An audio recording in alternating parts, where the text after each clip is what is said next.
વડોદરા શહેરને ભ્રષ્ટ તંત્રના ભ્રષ્ટાચારને લીધે ભુવાનગરીનું બિરુદ આપી દેવામાં આવ્યું છે.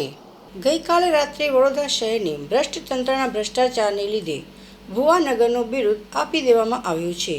તે છતાં તંત્રના અધિકારીઓનું પેટનું પાણી હાલતું નથી. હજુ પણ ભ્રષ્ટાચારનો પાપનો ઘડો પૂરાતો નથી.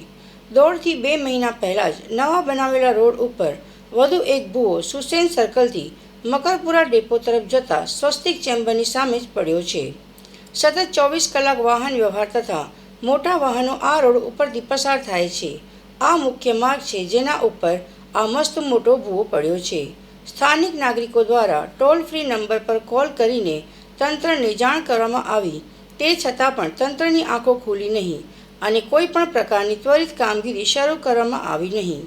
વોર્ડ નંબર 19ના હાલમાં જ ચૂંટાઈ આવેલા કાઉન્સિલર પ્રણવ રાયને આ વિશેની માહિતી આપવામાં આવી તો તેમણે ઉદ્ધતાઈપૂર્વક જવાબ આપીને કહ્યું કે મીડિયા કવરેજ કરી લેવામાં તો હું અધિકારીને વાત કરું છું. જેની કામગીરી ધ્યાન આપીએ તો 2 થી 3 મહિના પહેલા અહીં વરસાદી લાઈનનું કામ થયું છે. ત્યારબાદ આ રોડ બનાવવામાં આવ્યો છે અને આજે બપોરથી આ ભૂવો પડવાની શરૂઆત થઈ છે અને મેં હમણાં 1 કલાક પહેલા કોર્પોરેશનના ટોલ ફ્રી નંબર પર કમ્પ્લેન બી કરી છે કે આ ઇમરજન્સી કોલમાં આને ડાયવર્ટ કરો અને તાત્કાલિક આનું સમારકામ શરૂ કરે. એ લોકોએ કીધું છે કે અમે વોર્ડમાં ટ્રાન્સફર કરીએ છીએ. હવે કમ્પ્લેન ક્યારે સોલ્વ થાય છે ભગવાન જાણે.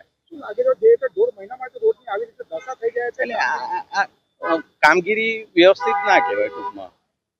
બાકી 2 મહિનાની અંદર આનો ભૂવો ના પડવો જોઈએ.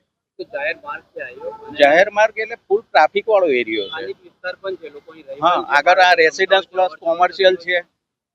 અહીંથી લોકોને અવર જવર કરવાનું છે અને અહીંયા ટ્રાફિક તો ફૂલ છે, તમે પોતે અત્યારે જોઈ શકો છો.